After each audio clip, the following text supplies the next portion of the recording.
আসসালামু আলাইকুম, কেমন আছেন সবাই? আশা করি সবাই ভালো আছেন। আমাদের মধ্যে অনেকেই আছেন যারা কম বাজেটের মনিটর করে থাকেন বা যারা বাজেট রেঞ্জে পিসিবিল করে থাকেন, তারা দেখা গেছে ৮ থেকে ১০ কি ১২,০০০ টাকার মধ্যে নরমালি মনিটর খুঁজে থাকেন।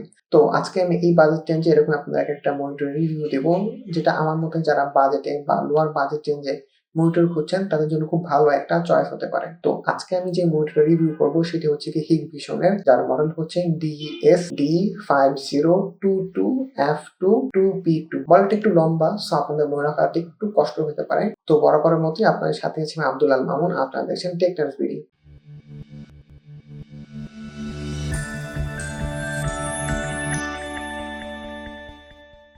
আনবক্সিং করে চলুন দেখে নেওয়া যাক এটা বক্স কন্টেন্টে কি কি রয়েছে।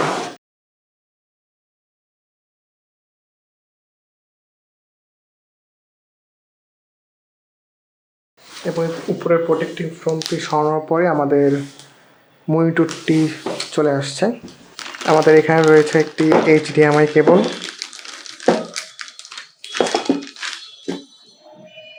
Normal HDMI cable, but HDMI কেবলের মাথা রেড কালারের প্লাস্টিক দিয়ে ঢাকা। তারপর এখানে আমাদের রয়েছে একটা বিশাল বড় আপনার ইউজার ম্যানুয়াল।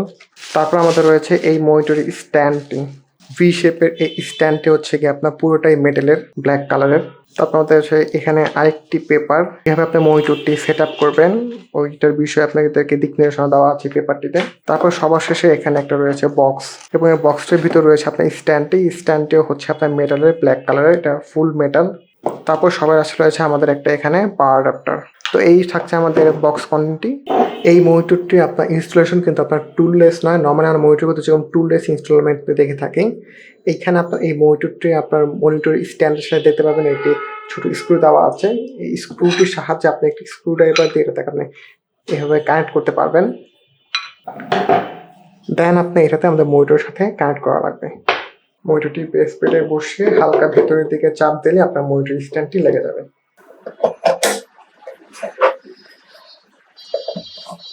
তো আজকে Hikvision-এর যে মনিটরটি রিভিউ করব, এইটার বর্তমানে মার্কেট প্রাইস হচ্ছে ৮,২০০ টাকা। তো আজকে আমরা দেখব এই ৮,২০০ টাকা এই মনিটরটি কি কি ফিচার আমাদের অফার করছে। ডিজাইন দিকে চলে আসি, তো ফার্স্টে যদি এটা কালারের দিকে আসি, এটা হচ্ছে কি আপনার ম্যাট ব্ল্যাক কালার। আর এটা নর্মালি আপনার ব্ল্যাক কালার হয়ে থাকে। সামনের বেজেল গুলো, টপ লেফট রাইটে যে বেজেল রয়েছে, এই বেজেল গুলো তুলনামূলকভাবে অনেক স্লিম। এই বাজেটের অনুযায়ী বলা চলে যে ঠিক আছে এটা বেজেল গুলো। আর নিচের যে চিন এরিয়া রয়েছে, নিচের চিন এরিয়াটা বলা হচ্ছে মোটামুটি ঠিক আছে। এই আশেপাশে বাজেটের যে মোটর গুলো রয়েছে ওই মোটর গুলোর মতোই। আর এটার নিচে মাঝখানে আপনার হোয়াইট কালারের Hikvision-এর ব্র্যান্ডিং করা আছে। তো Hikvision-এর সম্পর্কে যারা আপনারা জানেন না বা যাদের কাছে নতুন লাগছে, বা দেখা যাচ্ছে যারা Hikvision-এর নামটা আগে শুনেছেন, তারা অবশ্যই জানবেন যে Hikvision আমাদের দেশে মোটামুটি পরিচিত হচ্ছে তাদের সিসি ক্যামেরার জন্য। সিসি ক্যামেরা বা সিকিউরিটি ক্যামেরা বা এই টাইপের ক্যামেরার জন্য Hikvision আমাদের দেশে মোটামুটিভাবে ভালোই পরিচিত। তো রিসেন্ট সময়ে Hikvision-এর কিছু মনিটরের মডেল বেরিয়েছে যেগুলো আমাদের দেশে অ্যাভেলেবেল পাওয়া যাচ্ছে, যার মধ্যে সবচেয়ে লোয়ার রেঞ্জের বা সবচেয়ে লো বাজেটের হচ্ছে আজকে আমি যে মনিটর রিভিউ করছি Hikvision-এর যে মডেলটি। তো এই মডেলটি আমার দেখার মধ্যে এই বাজেট রেঞ্জে আমাদের মার্কেটে অ্যাভেলেবেল মনিটর, যেটা কিনা হচ্ছে আপনার IPS প্যানেল।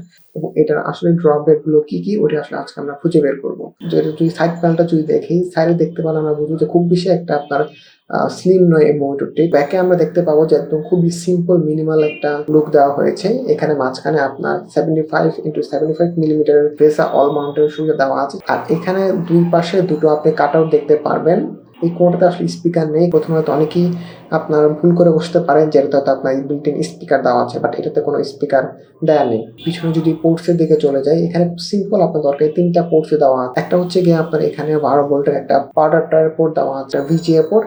তারপর দেওয়া আছে আমাদের একটি HDMI পোর্ট, এবং তার পাশে এখানে দেখতে পাচ্ছেন উপরে আমাদের কেনজিংটন লক দেওয়া আছে। আর কেবল ম্যানেজমেন্টের জন্য ক্লিপ বা কেবল হাইটের কোনো ব্যবস্থা দেওয়া হয়নি।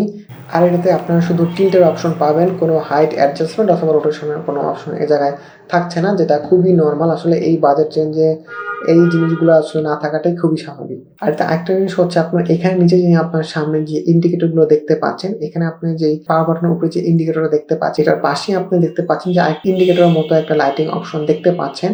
বাট আনফরচুনেটলি এইটার ব্যাপারে কোনো ইনফরমেশন আমি পাইনি।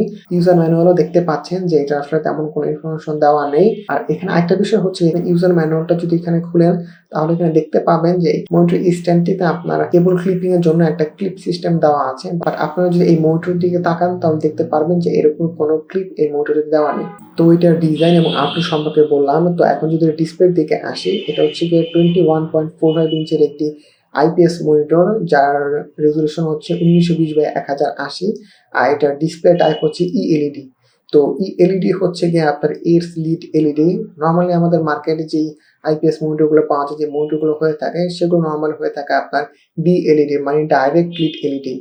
তো ডিএলইডির ক্ষেত্রে আপনার দেখা গেছে কি আমাদের যেই মনিটরের যে প্যানেলটা থাকে ওই প্যানেলের পিছনে আপনার পুরো জায়গাটা জুড়ে আপনার এলইডি লাইট বসানো থাকে। তো ওই লাইট থেকে যে আলোর উৎসটা আসে তো ওইটা আলোর মাধ্যমে আমরা মনিটরটি দেখতে পাই।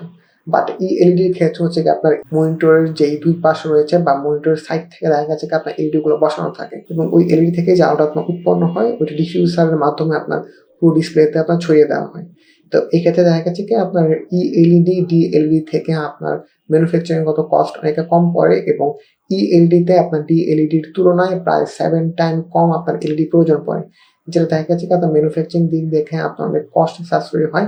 তো ইএলইডির কারণে দেখা গেছে কি আপনার নর্মালি ডিএলইডির মতো অত একটা শার্প আপনার ইমেজ পাওয়া যায় না, বাট নর্মালি আপনার খালি চোখে দেখলে আপনার খুব বেশি আপনার চোখে পড়বে না, বাট আপনি যদি একটু খেয়াল করেন সেক্ষেত্রে আপনি পার্থক্যটা বুঝতে পারবেন। তো ইএলইডির ক্ষেত্রে আপনার শার্পনেস আপনার মনিটরের সাইডে যেই পরিমাণে থাকে এটা মাঝে আপনার তুলনামূলকভাবে আপনার শার্পনেসটা একটু কম দেখতে পাওয়া যায় এবং এটার মাধ্যমে দেখা গেছে আপনার লোকাল ডিমিংটা কন্ট্রোল করা তেমন একটা বেশি পসিবল হয় না, যেটা আপনার ডিএলডি মনিটরের ক্ষেত্রে পসিবল হয়।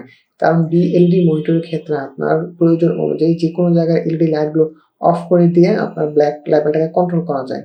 বাট এখানে ইএলইডির ক্ষেত্রে দেখা গেছে কি যেহেতু আপনার এলইডি গুলো মনিটরের সাইডে বসানো থাকে তো ওইটার থেকে যে আলোটা উৎপন্ন হয় ওইটা ডিফিউজারের মাধ্যমে ছড়িয়ে দিয়ে আপনার এই পুরো ডিসপ্লেটাকে আলোকিত করা হয় বলেই আপনার এটাতে আপনার লোকাল ডিমিং বা আপনার সব জায়গার আপনার ব্ল্যাক লেভেলটাকে কন্ট্রোল করা পসিবল হয় না। এই মনিটরের ক্ষেত্রে অন্যতম বড় ড্রব্যাক বা বলা চলে যায় কস্ট কাটিং এর অন্যতম সবচেয়ে বড় একটা আপনার রিজন বলতে পারেন। এখানে আপনার অনেক ওয়েবসাইট যেমন আমাদের স্টার ট্র্যাক বা আপনার রায়হান্সের মতো ওয়েবসাইটে আমরা দেখতে পাই যে এটাতে আপনার রেসপন্স টাইম 1 মিলি সেকেন্ড দেওয়া আছে, বাট হিকভিশনের অফিসিয়াল ওয়েবসাইট অনুযায়ী আমি দেখলাম যে এটা রেসপন্স টাইম হচ্ছে 6.5 মিলি সেকেন্ড।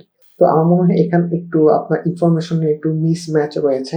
আর এটার সর্বোচ্চ ব্রাইটনেস হচ্ছে আপনার 250 ক্যান্ডেলা পার মিটার, আর রিফ্রেশ রেট হচ্ছে সর্বোচ্চ 100 হার্টজ। যদি সেটিং থেকে যদি দেখায় আপনারা দেখতে পাচ্ছেন এটা হচ্ছে একটা 8 বিটের ডিসপ্লে, আর এটার কালার গ্যামিট হচ্ছে 72% এনটিএসসি, কন্ট্রাস্ট রেশিও হচ্ছে 1000:1। তো এটা কালার আউটপুট এবং পিকচার কোয়ালিটি এই বাজেট অনুযায়ী আমার কাছে ঠিকই মনে হয়েছে। তো আপনি একটু ভালো মতো খেয়াল করেন তাহলে দেখতে পারবেন যে এটা মিড বরাবর, শার্পনেসটা তুলনামূলক এটার সাইড থেকে একটু কম দেখতে পাওয়া যায়। তো নর্মালি যারা এই বাজেটে যে মনিটর নিয়ে থাকবেন নর্মাল কাজের জন্য বা ডেইলি ইউজের জন্য আমার কাছে মনে হয় এটা খুব বেশি একটা আপনার প্রবলেম হবে। আর এটার কালার আউটপুট আমার কাছে খুব বেশি আপনার খারাপ মনে হয়নি। কালারটা আপনার খুব বেশি পাঞ্চও না আবার খুব বেশি একটা আপনার ডালও না, মানে মোটামুটি বলা চলে যে একটা এভারেজ একটা লেভেলে রয়েছে না কালারটা। তো নর্মাল ইউজে বা নর্মাল ব্যবহারের জন্য যারা নিবেন তার মতো মনে হয় তাদের জন্য খুব বেশি একটা প্রবলেম হবে। ডেইলি ইউজেস এর ক্ষেত্রে এটা আপনার খুব বেশি একটা প্রবলেম করবে না, আপনি খুব ইজিলি এই মনিটর আপনার সাথে মানিয়ে যাবেন বা ইউজ করতে পারবেন। আচ্ছা, তো এখন যদি এটা আমি কালার গ্রেডিং এর দিকে আসি, তো আপনারা যেরকম দেখতে পাচ্ছেন বা আমি যেরকম এক্সপেক্ট করেছিলাম যে এই বাজেট রেঞ্জ অনুযায়ী আপনার কালার গ্রেডিংটা আপনার মোটামুটি ভাবে দেখা যাবে। তো আপনারা দেখতে পাচ্ছেন যে মোটামুটি আপনার রাইট এবং লেফটে বলা চলে যে আপনার মোটামুটি নোটিসেবল আপনার কালার গ্রেডিং দেখতে পাওয়া যাচ্ছে। তো এই বাজেট রেঞ্জ অনুযায়ী আমার মতে এটা আপনার কমন। তো আমার মতে মনে এটা নিয়ে আসলে কমপ্লেন করার খুব বেশি কিছু নেই। দেখা যাচ্ছে এর থেকে একটু হাই বাজেট রেঞ্জের মনিটর গুলো তো আপনার এইরকম কালার গ্রেডিং অপশনটা দেখতে পাওয়া যায়। এখন যদি মনিটরটির ওএসডি অপশনে আসি, আপনারা দেখতে পাচ্ছেন পিকচার মোড এখানে প্রথমে আপনার ডিফল্টে রয়েছে আপনার স্ট্যান্ডার্ড, তারপর রয়েছে আমাদের এখানে ডাইনামিক, তারপর রয়েছে সফট এবং তারপর রয়েছে ইউজার, সবার শেষে রয়েছে আমাদের আই প্রোটেকশনটা এখানে ডিফল্টে আপনার অফ থাকে, বাট আপনার চাইলে এখান থেকে কয়েকটি অপশন রয়েছে যেমন উইক, মিডিয়াম, স্ট্রং। তারপর আমাদের রয়েছে আরেকটি অপশন, বাট আনফরচুনেটলি দেখতে পাচ্ছেন যে এটা আমার এখানে আসছে না। তো এটা না আসার অন্যতম কারণ হচ্ছে গিয়ে আমার এই মনিটরটি আপনি HDMI কেবলের মাধ্যমে কানেক্ট করেছি। VGA কেবল দিয়ে এই মনিটরটা আপনার পিসির সাথে কানেক্ট করেন সেই ক্ষেত্রে আপনার এই অপশনটি অ্যাভেলেবেল পাবেন। তারপর এখানে রয়েছে আমাদের সেটিং এখানে নর্মাল আপনার language, user restore, screen saver, তারপরে অটো স্লিপ, স্কেলিং মোড, এই জিনিসগুলো আপনারা এখান থেকে চেঞ্জ করতে পারবেন। তারপর হচ্ছে আপনাদের এখানে ওএসডি অপশন, এখান থেকে চাইলে আপনারা এখানে যে ওএসডি যে হরিজন্টাল বা ভার্টিক্যাল পজিশন আপনারা চাইলে এখানে চেঞ্জ করতে পারেন। Transition, transparent, time out, rotation change করতে পারবেন। এবং সবার নিচে এই মনিটরটা আপনার এখানে ভার্সন অপশন দেখাচ্ছে। আর এটা নর্মালি আপনার অন্যান্য ফিচারের মধ্যে এটাতে আপনার একটি ফিচারে পাবেন, যেটা হচ্ছে আপনার লো ব্লু লাইট ফিল্টার। তো এখন যদি আসি যে এই বাজেট রেঞ্জে যারা মনিটর খুঁজে থাকেন তাদের জন্য এই মনিটরটা কেমন হতে পারে, তো আমার মতে মনে হচ্ছে যারা আপনার যদি এই বাজেট রেঞ্জে আপনারা আইপিএস কোনো মনিটর খুঁজে থাকেন সেক্ষেত্রে আপনি এই মনিটরটা দেখতে পারেন। এই বাজেট রেঞ্জে এই মনিটর আপনাদেরকে যা যা অফার করছে বা যেরকম আপনার পিকচার কোয়ালিটি আউটপুট দিচ্ছে সেই তুলনায় যদি আমি বলি তাহলে আমার তো মনে হয় আপনারা এটা দেখতে পারেন বা আপনারা এটা আপনাদের চয়েস লিস্ট রাখতে পারেন বা অপশন হিসেবে আপনারা এই মনিটরটা দেখতে পারেন। এই মনিটরটা আপনার ডিজাইন, টেকনিক্যাল স্পেসিফিকেশন সব সম্পর্কে আপনাদেরকে বললাম। তারপর যদি আপনার মনিটর সম্পর্কে যদি কোনো প্রশ্ন বা জিজ্ঞাসা থাকে তাহলে অবশ্যই আমাদের কমেন্ট সেকশনে জানাতে পারেন। আমরা যত দ্রুত সম্ভব আপনার কমেন্টে রিপ্লাই দেওয়ার চেষ্টা করব। তো নেক্সট ভিডিওতে আপনার সাথে আবার দেখা হবে অন্য কোনো প্রোডাক্ট রিভিউ নিয়ে। তো ততদিন পর্যন্ত সবাই ভালো থাকবেন, সুস্থ থাকবেন। আল্লাহ হাফেজ।